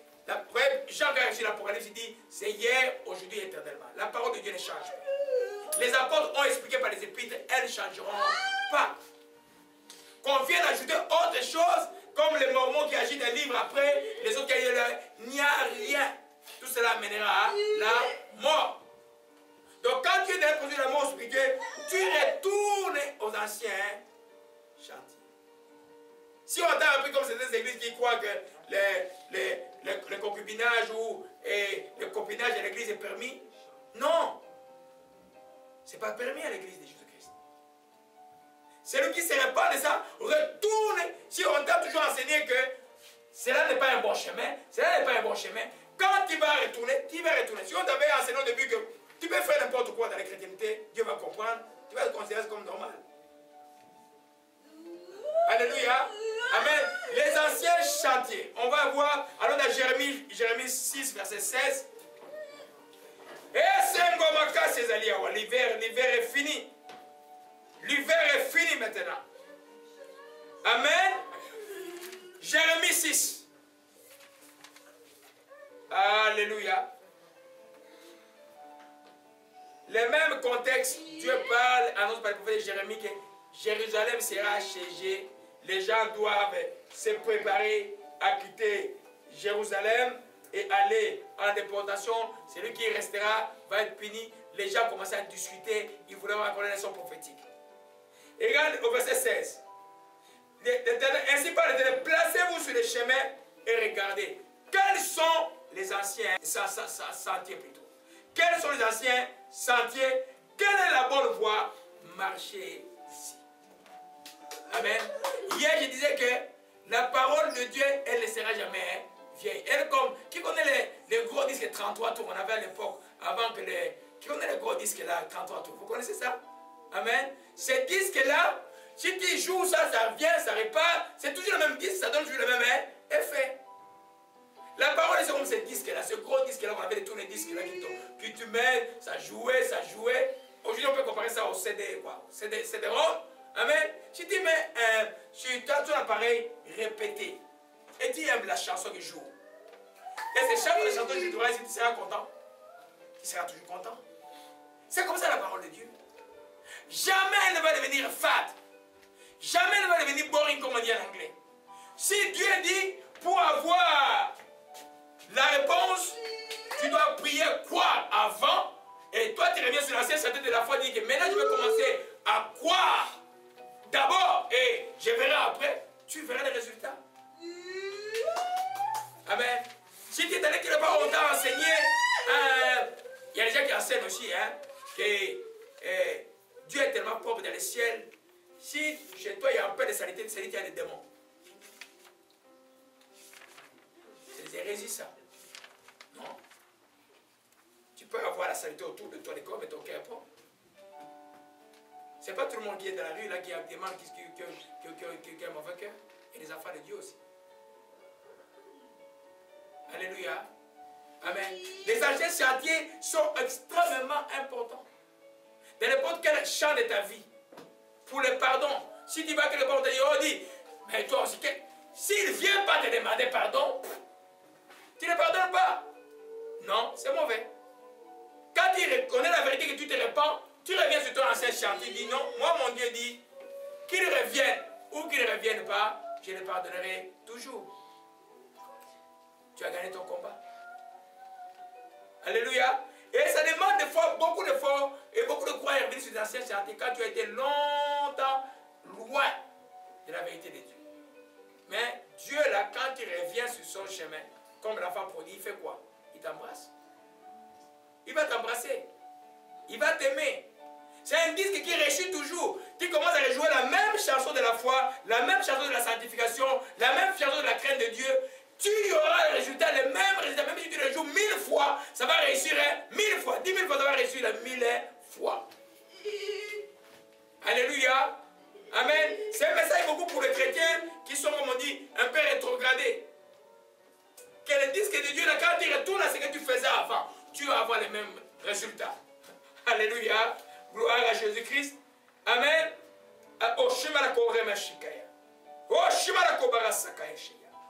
Alléluia. Donc, il n'existe pas de nouvelle façon d'enseigner la Bible. Ça n'existe pas. C'est la vieille situation, la vieille école. Il n'y a pas d'autre. Il n'y a pas d'autre manière de recevoir le Saint-Esprit. Ce n'est pas de mettre de l'huile sur la tête. C'est la vieille manière des apôtres. Il n'y a pas une autre manière de baptiser les gens. C'est baptiser par immersion. C'est la vieille manière qu'enseignaient les apôtres. Allez, si nous baptisons les gens aujourd'hui au nom de Jésus-Christ, parce que les apôtres ont baptisé au nom de Jésus-Christ. Alléluia. Amen. Les anciens chantaient. Il n'y a pas un nouvel évangile. Amen. C'est la vieille bonne nouvelle, la vieille bonne nouvelle que Jésus a annoncée, que les apôtres ont continué. C'est celle-là que nous faisons perdurer aujourd'hui. Et c'est ça qu'on appelle les anciens chantiers, les anciens chantiers, ou qui réussiront toujours. Oh, amen. Donc il n'y a rien de nouveau qui sera de nouveau par rapport à cette Bible. Il n'y en a pas. Oh, on va comprendre. Voilà, on peut voir l'épître de Barnabé, où il y a les épîtres qui sortent à l'internet, des choses bizarres qui sortent un peu partout là. Non, la bonne vieille Bible. Celle-là est ton ancien chantier. Alléluia. Que faisaient les apôtres de Jésus-Christ? Si tu veux savoir c'est quoi l'enseignement, si tu veux savoir qu'est-ce que tu dois faire de ta vie, dans ton ministère ou de ta vie personnelle, que faisaient les apôtres de Jésus-Christ? C'est eux que Dieu a envoyé établir l'église. Qu'est-ce qu'ils faisaient? Amen. La première chose qu'ils faisaient, ils demeuraient dans l'amour. Une chrétienté sans amour, c'est un nouveau chemin. Ce n'est pas les anciens chantiers, ça. Le Dieu d'Abraham, c'est un Dieu d'amour. Vous pouvez voir même dans l'Ancien Testament, dans le texte de Lévitique, vous allez voir, il dit, tu ne rendras pas le mal à ton frère. Mais c'est l'Ancien Testament. Les gens ont juste sauté sur la loi du talion, mais ils oublient que dans le texte de Lévitique, il est écrit, tu ne rendras pas le mal à ton frère. Dieu, c'est un Dieu d'amour. Alléluia. Tu veux marcher avec Jésus-Christ, frère disciple de Jésus-Christ, marche dans l'amour. C'est l'amour qui est patient, qui est plein de bonté, qui ne s'affle pas d'orgueil, qui ne s'irrite point, qui ne fait rien de malhonnête, qui se réjouit de la justice, qui se réjouit de la vérité, qui excuse tout, qui pardonne tout, qui supporte tout. Alléluia. Oh mon Dieu. Que faisaient les apôtres? Ils priaient sans cesse. Une chrétienté qui est sans prière, il y a des églises qui sont pleines de réunions, ils n'ont pas de prière. Ils ont des chorales avec de belles voix, mais qui ne prient jamais. Et dans cette philosophie des hommes maintenant, ils ne prient jamais. On ne peut pas vivre une vie chrétienne sans prière. Les disciples, quand Jésus est parti, vous allez attendre, ils sont restés en prière. Le Saint-Esprit les a visités pendant qu'ils étaient en prière. Chaque fois qu'ils étaient menacés, ils retournaient en prière. C'est pourquoi la Bible dit, priez sans cesse. Amen. Si tu ne priais plus, parce que tu étais en Afrique, depuis que tu es arrivé au Canada, croyant que le Canada ou la France était le ciel, maintenant là, dis-toi non, le Canada c'est la terre, le Japon c'est la terre, les États-Unis c'est la terre. Amen. Il y a les enfants de Dieu, il y a les enfants du diable, partout c'est la même chose. Toi, prie. Alléluia. Prie. Amen. C'est la bonne vieille école, c'est la prière, elle est tellement vieille, elle ne changera jamais. C'est le chrétien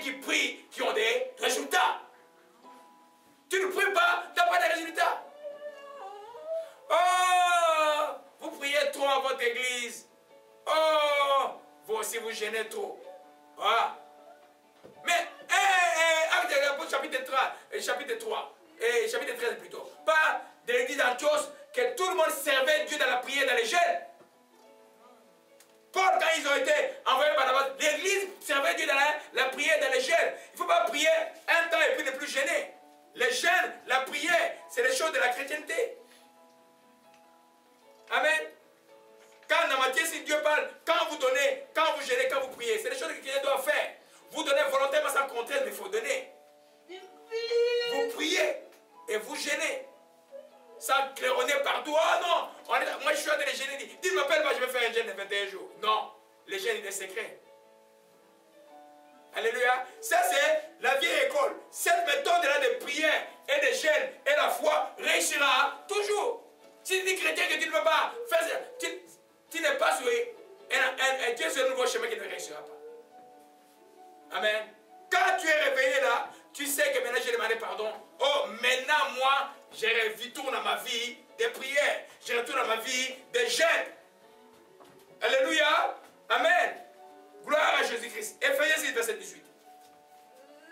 Amen, amen, amen, amen. Gloire à Jésus-Christ. Éphésiens 6, verset 18. L'épée étonnera le monde. L'épée qui étonnera le monde. L'épée qui étonnera le monde. Que son nom soit béni. Gloire à Jésus-Christ. Éphésiens 6. Amen. Dit, faites en tout temps, par esprit. Éphésiens 6, verset 18. Faites en tout temps, par esprit, toutes sortes de prières et de supplications. Veillez à cela avec une entière persévérance. Priez pour tous les saints. En tout temps, ça veut dire quoi? Tout le temps. Tu ne peux pas arrêter aujourd'hui. Tu ne peux pas arrêter demain à cause d'une difficulté. Tu ne peux pas arrêter parce que les gens ne veulent pas que tu pries.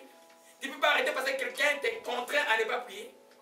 Tu ne peux pas arrêter parce que ton boss au travail te rend ta vie tellement difficile. C'est une raison encore de plus prier. Tu ne peux pas arrêter parce que tout va bien chez toi. J'ai tout eu. Non. Demain, il y a quelque chose qui va arriver parce que la vie, c'est une succession de problèmes. Tu ne peux pas arrêter de prier. Parce que sans Dieu, sans le Saint-Esprit, nous ne pouvons pas vivre la vie de Dieu. La communion avec Dieu, ça fait pareil. La prière d'abord. Alléluia. C'est un ancien chantier. Vieux chantier. Chantier, je m'excuse. Sentier, chemin. Alléluia. Gloire à Jésus-Christ. Il y a beaucoup de paresse par rapport à la prière. Vous allez remarquer ça. Il y a des pasteurs qui disent, ah, notre pasteur ne prie pas pour les gens. Il prêche seulement la parole. Tu n'es pas pasteur de Dieu. Il y en a ici dans la ville, il ne prie pas pour les gens. Dans la ville de Montréal, 3 églises, membres d'une église, il laisse la chambre de prier à un frère qui a trouvé qui a un don de prière. Il n'y a pas de don de prière, hérésie. Un pasteur qui ne prie pas pour les gens, il ne dit pas pasteur, parce qu'un pasteur est un ancien, les anciens sont appelés à une vie de prière. Alléluia. C'est les anciens chants, c'est un message pour les églises là. C'est un ancien chant. Il faut retourner à la vie de prière. Pas une vie de prière événementielle, c'est-à-dire qu'on organise un séminaire, et puis là on prie pendant 2 semaines, et puis après, ouf, tout le monde retourne dans leur vie normale. Non, c'est pas ça. La prière, c'est une communion avec Dieu, constante avec Dieu. Pour bien prier, tu dois aimer Dieu. Alléluia. Gloire à Jésus-Christ. C'est un ancien chantier qui n'a pas changé depuis l'état des apôtres. Un chrétien qui veut être puissant doit être un chrétien de prière. Une femme qui veut être puissante, un homme qui veut être puissant va être puissant dans la prière. Alléluia. Amen. Toi, et 4e chose, que le plus important des apôtres fait, il s'est donné à la parole de Dieu. Comment tu peux vivre une chrétienne sans la parole de Dieu? Tout vient de la parole de Dieu. Alléluia. Tout vient de la parole de Dieu. Je ne peux pas avoir la force de prier si je ne lis pas la parole de Dieu. Alléluia. Tout vient de la parole de Dieu. Les apôtres, à un moment donné, l'église, vous voyez, l'église grandit et puis les Grecs et les autres commencent à avoir des discussions pour les manger parce que l'église nourrissait les gens. Les apôtres disent non, la nourriture devient une distraction pour nous. On va nommer les diacres. Cherchez parmi vous 7 personnes qui sont remplies du Saint-Esprit Et ils vont s'occuper de donner la nourriture aux gens. Nous, on va s'adonner à la prière et à la parole de Dieu. Il n'y a pas un moment où tu vas dire, je cesse de lire la parole de Dieu. Oh! Il n'y a pas un verset qui dit, ce verset-là, je l'ai déjà lu. Ce n'est pas un journal, la parole de Dieu. Les mêmes versets, tu peux avoir la révélation 3, 4, 5 fois dans ta vie. Alléluia. Les mêmes versets. C'est pourquoi il y a un moment où tu dis, non, non, non. Moi là, je ne me laisserai plus tromper par quoi que ce soit. Mon temps est organisé. Quand je me réveille le matin, je prie. Après, je lis la parole de Dieu. Après, je vais au travail. Quand je reviens au travail, en entrant dans ma maison, je vais les prier. Après, je lis la parole de Dieu et puis je vais manger. Si toi, tu manges, ton corps mange, ton esprit ne mange pas, tu es débalancé. Tu vas avoir un bon corps. Quand le corps est tellement bien que l'esprit n'est pas bien, le corps va te diriger vers les choses qui ne sont pas correctes. Alléluia. Ton esprit doit se nourrir. Alléluia. Les apôtres faisaient cela. Ils ont abandonné la charge. Et nous, on va s'adonner à la prière et à la parole de Dieu. C'est ça les anciens saints. Il n'y a rien de nouveau dans la chrétienté. C'est le vieux chantier qui marche toujours. Chaque déjà comment les nouvelles modes et des choses. Il y en a qui mettent des lumières pour appeler le Saint-Esprit. Non, il n'y a rien. Amen. Tu vas voir le Saint-Esprit, la puissance de Dieu. Sois en prière. Lis la parole de Dieu. Et l'amour pour les gens. Tu vas voir, cela va arriver. Alléluia. Gloire à Jésus-Christ, que son nom soit béni. Au Shikaya. Quatrièmement, comment retrouver l'ancien sentier? Laisse-toi conduire par le Saint-Esprit.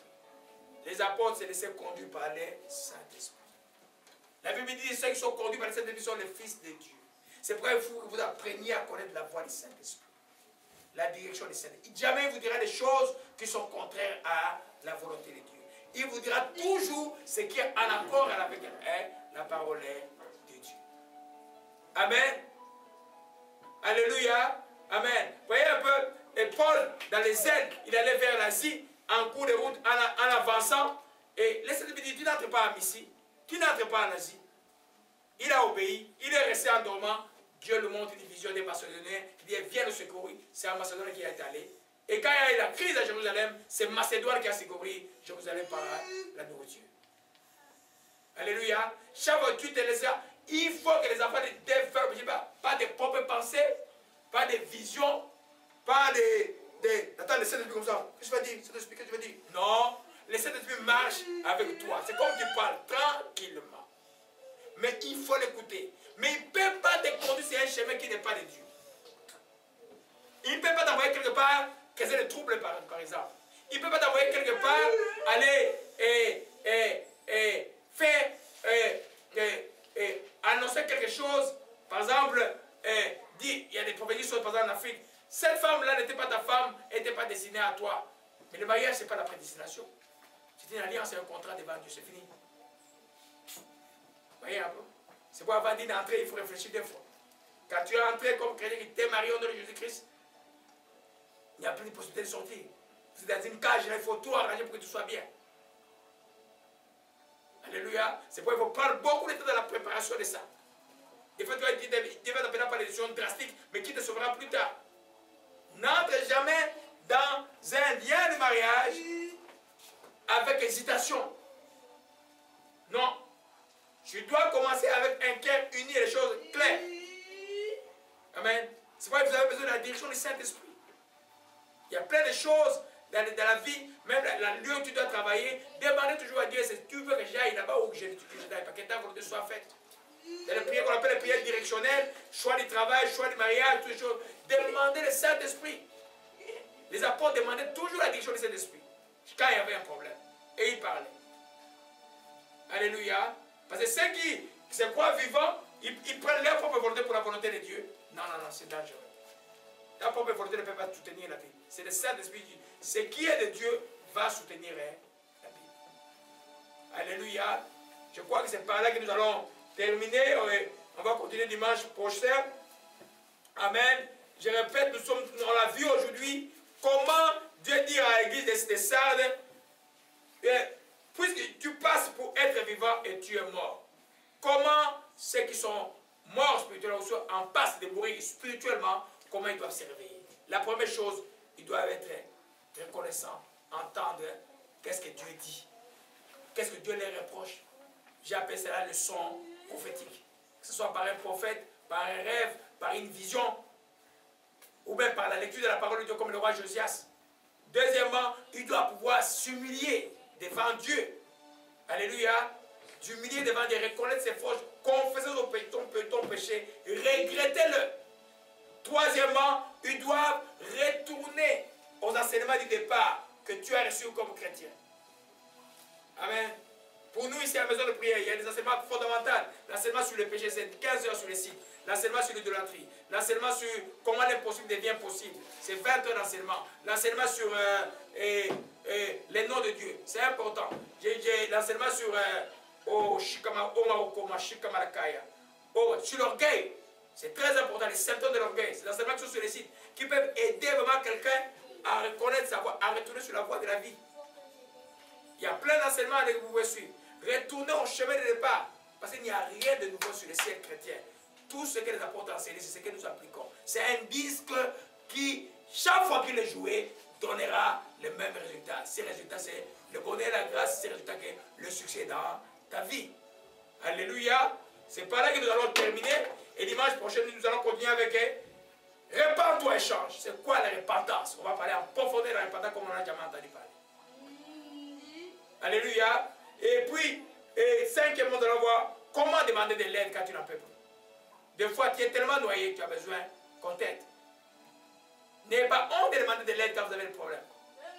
Ne demandez pas. Demandez un conseil de quelqu'un que Dieu a ouvert, une puissance de quelqu'un que Dieu a ouvert, peuvent changer tout le cours de la vie de quelqu'un.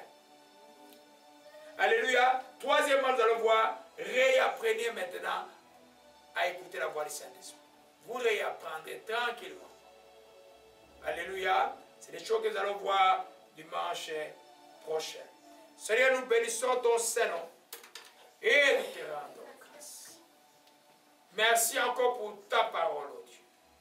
Tu as dit à Sardes, tu passes pour être vivant, mais tu es mort. Tu as dit à Sardes, sois vigilant ou réveille-toi.